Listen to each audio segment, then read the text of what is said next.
on TV, online and on your smartphone. This is Ticker News.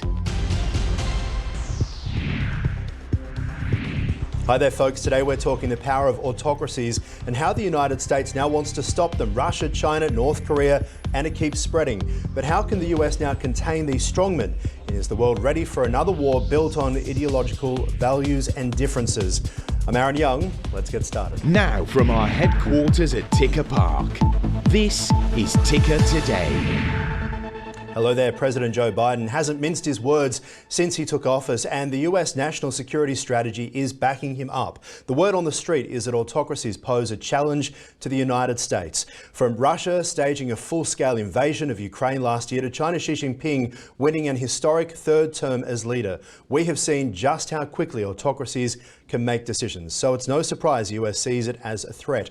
Washington wants to change the narrative, holding regional dialogues, ramping up security and also defense in the wake of this perceived threat. It's leading some regional partners feeling isolated, others keen to jump on board and to fight with the US. Today, the world faces a choice between democracy and autocracy. America's determination to preserve democracy here in Taiwan and around the world remains ironclad.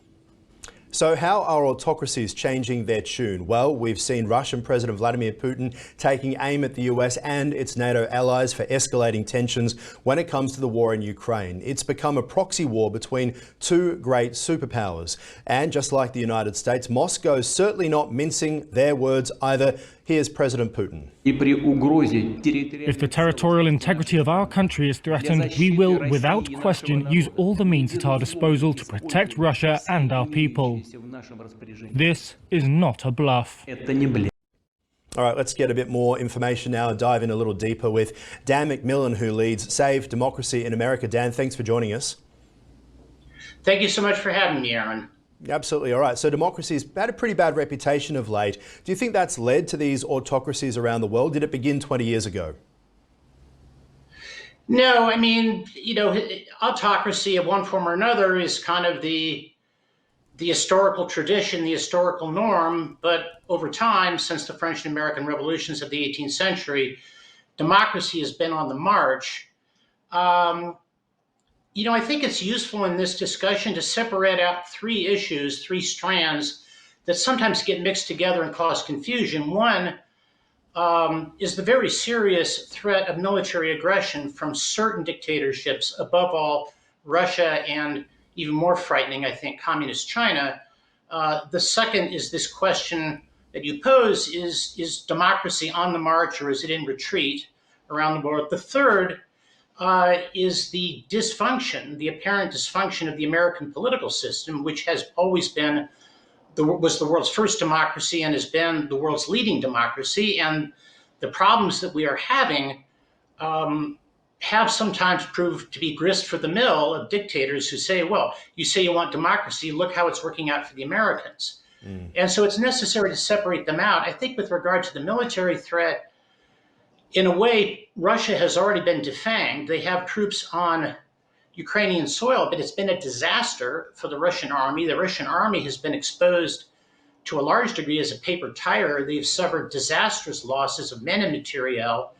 They're pretty much a spent force. And the scariest scenario really in Ukraine is if we and our allies push Putin too far, would he use nuclear weapons? In the case Isn't of China, that the trouble with allowing autocracies to get to this stage? I mean, Russia tried democracy obviously in the 1990s after the fall of the Berlin Wall. Everything changed, perestroika. Then all of a sudden, as the 1990s went on and Boris Yeltsin deemed to be an embarrassment by the Russian people, in the end, the people seemed to want a strong leader. They got one in Putin. No such thing as buyer's remorse here. Who created this situation in Russia, or is this what the people want? That is a question I think that I'm going to kind of duck, not being an expert in Russian history and politics. But I will say this, I think that for us to, while nominally, I guess you can say there's a contest going on between autocracy and democracy because the leaders of China in particular have misled themselves into thinking that their system is the wave of the future. The fact is, long term, it's no contest. because democracy works and nothing else does. Capitalism works and nothing else does. And I can make that case at great length, but greater length than we have time for. But I think that those are two indisputable lessons of the historical record of the 20th century. We absolutely have to be firm in defending ourselves and deterring military aggression, especially from China, which is a very dangerous adversary. Yeah. On the other hand, I think that this challenge, this idea of a contest between autocracy and democracy, I think we in the United States and all of our allies and friends, including you in Australia, should approach this contest with a good deal more confidence. I don't think we should get hysterical about it, because long term, it's no contest. Every authoritarian system will fail. Democracy is really the only system that works. What about the I'd love to situation go in on China, for though? half an hour about why. But No, you I would love think to it's hear it. pretty But clear. let's talk about China, right? So Nixon went to China, as we know, in Yes. the 1970s, opening it up. And the idea was that that would become both the workhorse for manufacturing for the United States. It became the case for the West. But they went from being a really poor nation to now one of the richest nations in the world. Don't have the same middle class system yet as others. But that autocratic nature has not just been able to remain. It feels like, if you have a look at the situation in Hong Kong recently, now the threats against Taiwan, it's actually gotten worse. So while many of us believed that capitalism would lead to middle class that would demand democracy, it seems that instead of going down that path, the leadership decided to get even stronger when it came to the autocracy. Is that how you'd sum things up? I think, well, there's just no question that in the last 10 years, the Chinese system has become significantly more autocratic, and now we really have untrammeled one-person rule, not seen in China since the bad old days of Mao Zedong. I think it's certainly true that capitalism does not necessarily lead to democracy. On the other hand, one can question whether China, despite all its free market reforms, ever really had capitalism in a full sense or even close to it.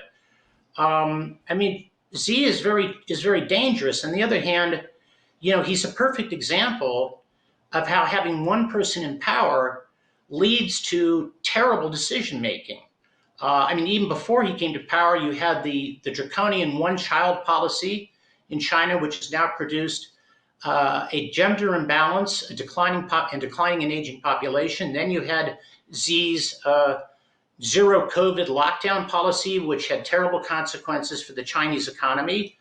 And unfortunately, now we have an aggressive and bullying foreign policy, which has the potential to lead to war in the Taiwan Strait. I'd say that the Taiwan Strait right now is the single most dangerous part in the world, and there is at least the potential for conflict between us and them. And yet at the same time, though, we're watching Emmanuel Macron, sorry to interrupt, at the same time we're watching Emmanuel Macron, President of France, making his way to China, essentially looking like he's cozying up at a time where you would think that the West would be united, standing against an autocracy or an autocrat like Xi Jinping. What are your thoughts?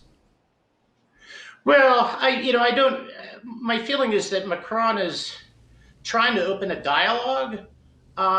I don't really see it as cozying up. I guess, the idea that that's cozying up, or that talking to China, that making efforts to engage them diplomatically is a sign of weakness on our part. That, again, is for me an example of how we are not approaching this with the confidence we need to. I would also say that you look at the actions of Xi Jinping in recent years, these are not the actions of a man who is confident and secure in his power, because using new surveillance technology, they're busy building a prison with 1.4 billion inmates. Yeah. They're permitting genocide against this harmless Uyghur minority. They've stamped out democracy in Taiwan, and now they are in Hong Kong, and they're obsessed with claiming Taiwan. That's the exact issue that I think the world has been able to unite on when it comes to China. Getting that action seems to be the difficult part. Do stay with us, Dan. We'll have more, of course, right after this.